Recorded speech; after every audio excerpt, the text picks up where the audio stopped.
no matter how large the paycheck appears. Let me teach you the difference between labor and wealth. Labor is the effort of the body. Wealth is the command of thought. Most men sell their hours for another man's vision because they never understood this law. Money obeys thought, not time. A man can spend his entire life in toil and be passed by the thinker who dared to build a system. One man digs a hole, the other sells the shovel. Who do you think gets rich? The poor man always points to effort. He says, "I worked hard. I showed up every day." But he does not realize that the reward never goes to the one who merely shows up. It goes to the one who builds leverage, the man who, through definite thought, creates something that works without him. Andrew Carnegie worked once and profited forever.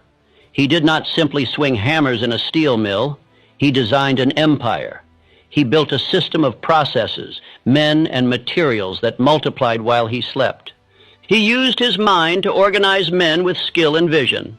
And from that moment forward, his ideas earned more than any single day of labor ever could.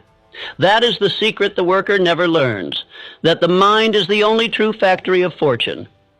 Yet you have been trained differently. From youth, you were taught to associate hours with income, to believe that your value is based on how much time you give.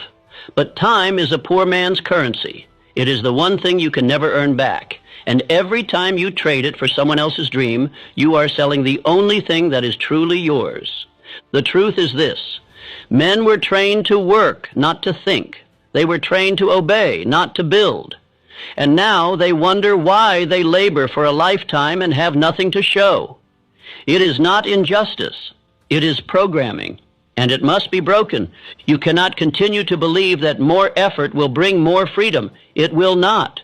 What brings freedom is ownership. Ownership of thought, ownership of systems, ownership of purpose. Until you stop working blindly and start working with definiteness, you will always trade your life for crumbs. Listen to me. A man who never escapes hourly labor dies a servant. It matters not whether you wear a suit or swing a hammer. If you trade your time for pay with no greater plan, you are merely a more expensive slave. But there is a way out. There is a new law to obey, a new identity to form, and it begins here.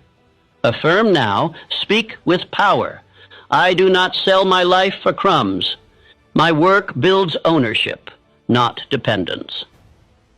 This is the beginning of your liberation, but if you stop here, you will fall back into the same old cell.